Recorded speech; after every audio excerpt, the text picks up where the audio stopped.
নমো নমঃ। আমার চ্যানেলে সবাইকে স্বাগত জানাই।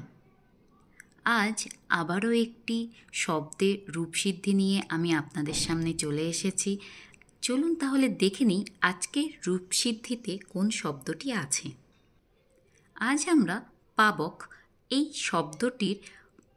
এই শব্দটিকে ভেঙে কোন কোন সূত্রের দ্বারা পাবক এই শব্দটি সিদ্ধ হয়েছে সেটি দেখব। এর আগেও আমি অনেক শব্দকে ভেঙে আপনাদের সামনে তুলে ধরেছি সূত্রের সাহায্যে, ঠিক সেইরূপভাবে পাবক শব্দটিও ভেঙে আমরা তার সূত্র অনুযায়ী দেখব কিভাবে এই রূপটি সিদ্ধ হয়েছে। প্রথমেই আমরা পাবক এই শব্দটিকে সন্ধি বিচ্ছেদ করে নেব। পাবক শব্দটিকে ভাঙলে আমরা পাই পৌ যুক্ত অকহ। আচ্ছা, এবার নিচে দেখুন আমি পৌ এই শব্দটিকে ভেঙে লিখেছি, সেটাকে ভাঙলে প আব অকহ এইভাবে এসছে। আচ্ছা, এখানে আমাদের মনে সবার প্রথমে এই প্রশ্নটা আসে যে আমরা তো পৌ পড়েছি, সেখানে আব কী করে এলো? তো আমি আপনাদের জানাতে চাই এই যে ও এর স্থানে আব এই শব্দটির আগম হয়েছে। চলুন তাহলে দেখে নিই এই যে ও এর স্থানে আব এই শব্দটির যে আগম হয়েছে কোন সূত্রের দ্বারা হয়েছে। আর এই একটি শব্দ ছিল পৌ এবং তার সঙ্গে অকহ যুক্ত করে কিভাবে পাবকহ সিদ্ধি হয়েছে সেটাও দেখে নিই। দেখুন এই তিনটি সূত্রের সাহায্যে এই পাবকহ শব্দটি সিদ্ধ হয়েছে। আমি আগেও এই সূত্রগুলিকে নিয়ে কিভাবে অন্যান্য শব্দ গঠিত হয়েছে সেটা বলেছি।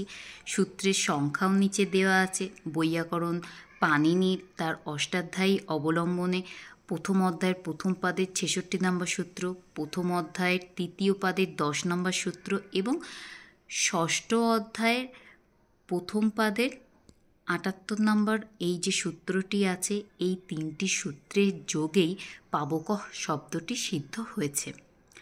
আর আমি যে একটু আগেই বলছিলাম যে ও এর স্থানে আপ এই শব্দটি কিভাবে এসছে, এই যে সূত্রটি আছে এচ অবয়ব এই সূত্রটির দ্বারাই ওই শব্দের আগম হয়েছে।